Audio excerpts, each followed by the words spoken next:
والد پر آئی ہے۔ والد کے حقوق کیا ہے؟ رسالت امام علیہ السلام کا فرمان امام ابو عیسیٰ ترمذی رحمہ اللہ جامع ترمذی جلد اول میں لائے ہیں۔ فرمایا اے شخص، اگر تو یہ بات سمجھتا ہے کہ مجھ سے میرا اللہ کا تعلق کیسا ہے، اللہ مجھ سے راضی ہے یا اللہ مجھ سے ناراض ہے، تو موت سے پہلے معلوم کرنا چاہتا ہے، مرنے سے پہلے اطلاع پانا چاہتا ہے کہ اللہ راضی یا اللہ ناراض، حضور پاک نے فرمایا رضا الربی فی رضا الوالد و سخط الربی فی سخط الوالد۔ اپنا اور اپنے ابا کے ریلیشن کو دیکھ، اپنے اور اپنے ابو کے تعلق کو دیکھ، اپنے اور اپنے والد کے معاملے کو دیکھ۔ اگر تیرا والد تیرے معاملات سے خوش ہے، تیرا اللہ تجھ سے خوش ہے، تیرا والد تجھ سے ناراض ہے، تیرا اللہ تجھ سے ناراض ہے۔ رسالت امام کی تعلیمات میں ہمیں ملتا ہے کہ ہم والد کے ساتھ کے معاملات کیا رکھیں۔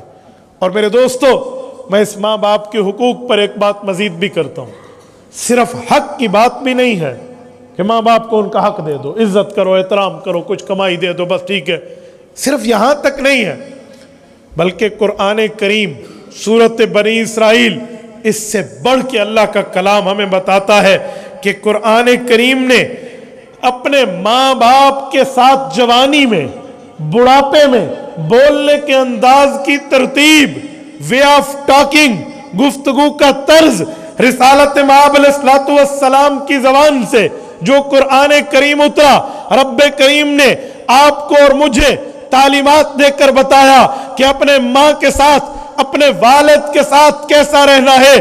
میرے دوستو، یہ قرآن کریم کی سورت نمبر 17 سورت بنی اسرائیل کی آیت نمبر 23 پڑھنے لگا ہو، رب کریم قرآن کریم میں ارشاد فرماتے ہیں، فرمایا وَقَضَى رَبُّكَ أَلَّا تَعْبُدُوا إِلَّا إِيَّاهُ وَبِالْوَالِدَيْنِ إِحْسَانًا۔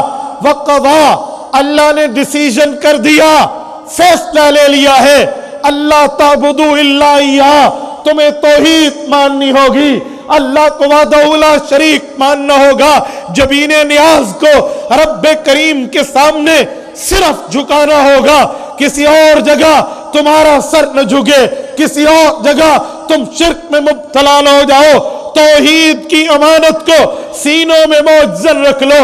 وَقَضَى رَبُّكَ أَلَّا تَعْبُدُوا إِلَّا إِيَّاهُ، صرف اللہ کی عبادت۔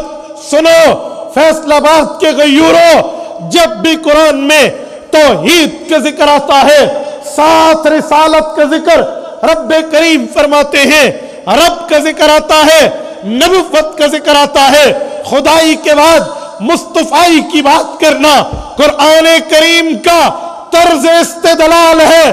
پر یہ آیت وحید العصر والزمان، وہ مقام ہے جہاں پہ رب نے توحید کے بعد نبوت کی بات نہیں کی، خدائی کے بعد مصطفائی کی بات نہیں کی، اگرچہ اللہ کے بعد رتبہ پیغمبر کا ہے، بعد از خدا بزرگ تو ہی قصہ مختصر ہے، لیکن ماں باپ کی عظمت، ماں باپ کی عزت، ماں باپ کے معاملات کو تمہیں اور مجھے سمجھانے کے لیے رب نے توحید کے بعد ماں کے حقوق، باپ کے حقوق بتائے، فرمایا الا اياه، عبادت اللہ کی ہے، وبالوالدین احسانا، ماں باپ کے ساتھ اس نے سلوک کرنا۔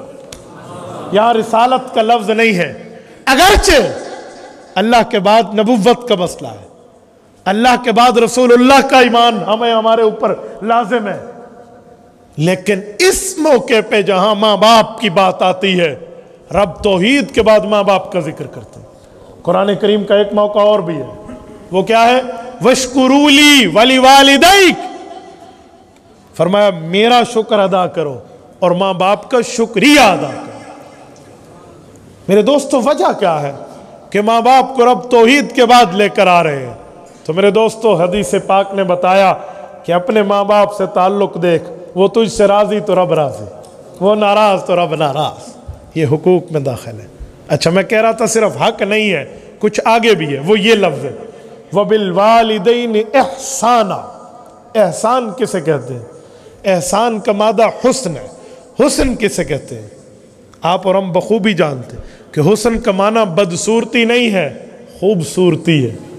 حسن حسین، حسین، جمیل، یہ جو ہم جملے کہتے ہیں، یہ خوبصورت پر ججتے ہیں کہ حسن و جمال ہے، حسین ہے، حسن ہے، پیارا ہے، خوبصورت ہے. تو رب فرمانا چاہتے ہیں صرف حقوق والا تعلق نہیں رکھنا، ماں باپ سے تعلق ایسا ہو جسے کہا جائے حسین تعلق ہے. وَبِالْوَالِدَيْنِ احسانا، اور احسان کا لفظ ہے، خالی حسن بھی نہیں ہے. احسان کسے کہتے ہیں؟ حق بنے پھر دو. اسے احسان کہتے ہیں کہ حق نہ بنے پھر بھی دو. احسان کا مطلب کیا ہے؟ حق بنے تب خدمت کرو، وہ تو حقوق کی ادائیگی ہے. نہیں، رب کریم جو بتانا چاہ رہے ہیں وَبِالْوَالِدَيْنِ احسانا، تو حقوق کی بات کرتا ہے. رب ماں باپ پہ احسان کی بات کرتا ہے. وَبِالْوَالِدَيْنِ احسانا. اچھا وہ احسان کیا ہے؟ احسان کی ترتیبیں کیا ہے؟ رب کریم اس بات کی تشریح خود فرماتا ہے. دلالت اللفظ نہیں ہے، یہ عبارت النص ہے، قرآن کریم کا متن ہے. فرماتے ہیں اما یبلغن عندک الکبر احدہما او کلاہما فلا تقل لہما اف ولا تنہرہما وقل لہما قولا کریما. تیرے ماں باپ جوان تھے تو بچہ تھا، ٹھیک ہو گیا، تو نے جیسے کیسے تیسے گزار لیا، لیکن اب تیری جوانی آئی، ماں باپ پہ بڑھاپا آیا، تیرے ہاتھ میں قوت آئی، ان کے ہاتھوں میں لرزہ آیا، تیرے کان کی سنوائی بڑھی، ان کی کمزور ہوئی، تیری بینائی تکڑی ہوئی، ان کی آنکھوں پر چشمہ لگا. اب ذرا بریک لگا کر بات کرنے کا انداز سیکھ. اب غصے کی بریکیں لگا.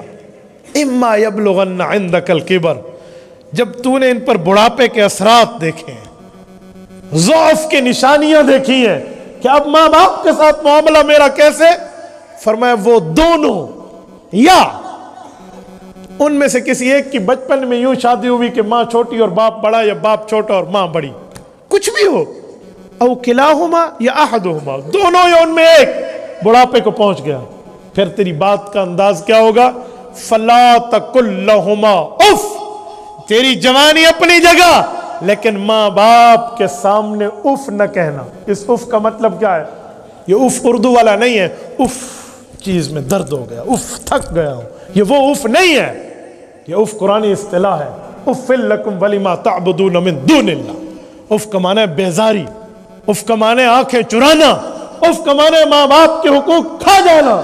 فرمایا فلا تقل لہما اف، تیرے کردار سے ماں باپ سے بیزاری نہ جھلکے، ان سے ہٹنا نہ ہو، ان سے آنکھیں چرانا نہیں ہے، ان سے معاملہ ختم نہیں کرنا. فلا تقل لہما اف.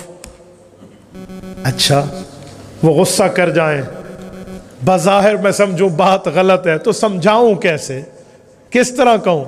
ابو تو غلط ہے، یا کہوں ابا جی میں یوں سمجھاؤں؟